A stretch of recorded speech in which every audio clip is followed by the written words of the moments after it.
Hello viewers, இது உங்கள் அறுசுவை அப்டேட். இன்னைக்கு நம்ம பார்க்க போகிறது மீன் வறுவல். மசாலா உதிராம, மீன் கொஞ்சம் கூட உடையாம, நல்ல காரசாரமா, ரொம்ப டேஸ்டா, ரொம்ப ஈஸியா எப்படி பண்றதுன்னு பார்க்கலாம். வீடியோவுக்கு போறதுக்கு முன்னாடி நம்ம சேனல்ல போடுற வீடியோஸ்க்குலாம் லைக் பண்ணாமே நிறைய பேர் பார்த்துட்டு இருக்கீங்க. லைக் பண்ணி சப்ஸ்கிரைப் பண்ணி நம்ம சேனலுக்கு சப்போர்ட் பண்ணுங்க. வாங்க இது எப்படி பண்றதுன்னு பார்க்கலாம். இது பண்ணுறதுக்கு நான் 1 கிலோ மீன் எடுத்திருக்கேன். அதை இது போல் மெல்லிஸாக கட் பண்ணி வாங்கிட்டு வந்திருக்கேன். இது பண்ணுறதுக்கு நீங்கள் கடல் மீன், நாட்டு மீன், கெண்டை மீன் எது வேணாலும் எடுத்துக்கலாம். நல்லா சுத்தம் பண்ணிட்டு மஞ்சத்தூள் போட்டு ரெடி பண்ணி வச்சிருக்கேன். இப்படி மஞ்சத்தூள் சேர்த்து நம்ம கலந்து வைக்கும்போது கவுச்சி ஸ்மெல் கொஞ்சம் கூட இருக்காது. இதுக்கு தேவையான மசாலாவை சேர்த்துக்கலாம். ஒரு தட்டில் 2 ஸ்பூன் மிளகாய்த்தூள் சேர்த்துக்கோங்க. 1 ஸ்பூன் காஷ்மீரி சில்லி பவுடர் சேர்த்துக்கோங்க. இது சேர்க்கும் போது நல்ல கலர் கொடுக்கும். இது கூட இதுக்கு தேவையான உப்பு சேர்த்துக்கலாம். நான் 1.5 ஸ்பூன் உப்பு சேர்த்துருக்கேன். சேர்த்துட்டு 1/2 ஸ்பூன் கரம் மசாலா சேர்த்துக்கலாம். 1/4 டீஸ்பூன் மஞ்சத்தூள் சேர்த்துக்கோங்க. 2 டேபிள் ஸ்பூன் கார்ன்ஃப்ளவர் சேர்த்துக்கோங்க. கார்ன்ஃப்ளவர் சேர்க்கும் போது தான் மசாலா நல்லா உதிராமல் இருக்கும்.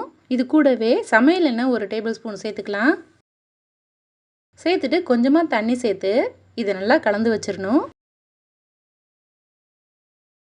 இதுக்கு சேர்த்துருக்க காரம் சரியாக இருக்கும். உங்களுக்கு இன்னும் காரம் அதிகமாக வேணும்னு நினச்சிங்கன்னா இன்னும் கொஞ்சம் மிளகாய்த்தூள் சேர்த்துக்கோங்க. இதெல்லாம் சேர்த்து இந்த அளவுக்கு கலந்து வச்சிடணும். அதிகமாக தண்ணி சேர்த்துற வேண்டாம்.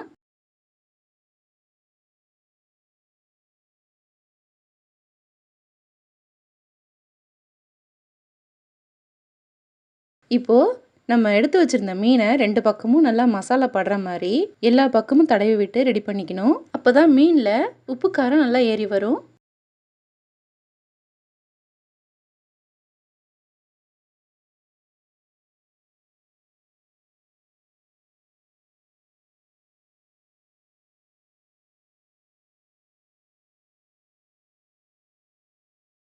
இப்போது எல்லா இடத்துலையும் படுறது போல் மசாலாவை மீனில் தடவி வச்சுட்டேன். இது அப்படியே 1 மணி நேரம் ஊற விட்டுடலாம். இது போல் செய்து நீங்கள் ஃப்ரிட்ஜில் வச்சிட்டிங்கன்னா வேணுங்கும் போது எடுத்துகிட்டு எண்ணெயில் பொரிச்சு கொடுக்கலாம். இப்போது 1 மணி நேரம் ஆயிடுச்சு. மீனெல்லாம் பொரிச்சிக்கலாம். அதுக்கு ஒரு கடாயில் 2 டேபிள் ஸ்பூன் எண்ணெய் ஊற்றிருக்கேன். நான் அதிகமாக எண்ணெய் சேர்த்து பொரிக்கலை. கொஞ்சம் கொஞ்சமாக எண்ணெய் சேர்த்துட்டு எண்ணெய் தீந்து போக அப்பப்போ எண்ணெய் சேர்த்துக்கிட்டேன். அதிகமாக எண்ணெய் சேர்த்து பொரிச்சிட்டோன்னா மீதி இருக்கிற எண்ணெய் வேஸ்ட் ஆகிடும். நம்ம திரும்ப எதுக்குமே பயன்படுத்த மாட்டோம். அதனால் கம்மியாகவே எண்ணெய் சேர்த்து நான் பொரிச்சு எடுத்துக்க போகிறேன். எண்ணெய் நல்லா சூடானதும் ஸ்டவ்வை மிதமான சூட்டுக்கு மாற்றிக்கோங்க. ஊற வச்ச மீன் எடுத்து இது போல் 2 எடுத்து பொரிச்சிக்கலாம்.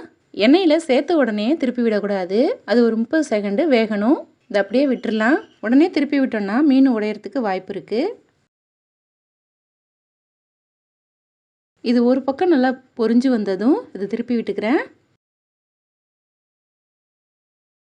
பாருங்கள், மசாலா உதிராமல் இருக்குது.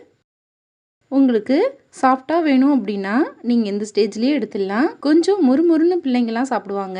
அது போல் வேணும்னா இன்னும் கொஞ்சம் நேரம் வேக வச்சுக்கணும். நான் கொஞ்சம் முறுமுறுன்னு எடுக்க போகிறேன். இது சைடிஷாக இல்லாமல் அப்படியே சாப்பிட்றதுக்குமே ரொம்ப ரொம்ப சூப்பராக இருக்கும்.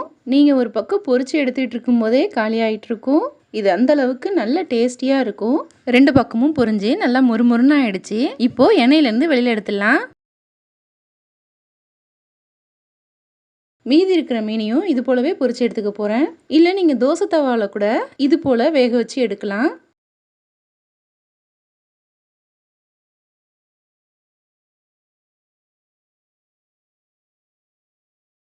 இப்போது நம்மளோட மீன் வறுவல் சூப்பராக தயாராகிடுச்சு. பார்க்குறதுக்கே எவ்வளோ சூப்பராக இருக்குது பாருங்கள். மேலே கொஞ்சமாக மல்லி இலை தூவிட்டு கொஞ்சம் எலுமிச்சை சாறு சேர்த்துக்கோங்க. இன்னும் டேஸ்ட் அட்டகாசமாக இருக்கும். ஒரு முறை மீன் வறுவல் இது போல் செய்தீங்கன்னா எப்போவுமே இது போல் தான் செய்வீங்க. நீங்களும் ஒரு முறை ட்ரை பண்ணி பாருங்கள். இந்த வீடியோ பிடிச்சிருந்தா லைக் பண்ணுங்கள், ஷேர் பண்ணுங்கள். நம்ம சேனலுக்கு புதுசாக இருந்தீங்கன்னா சப்ஸ்கிரைப் பண்ணிக்கோங்க.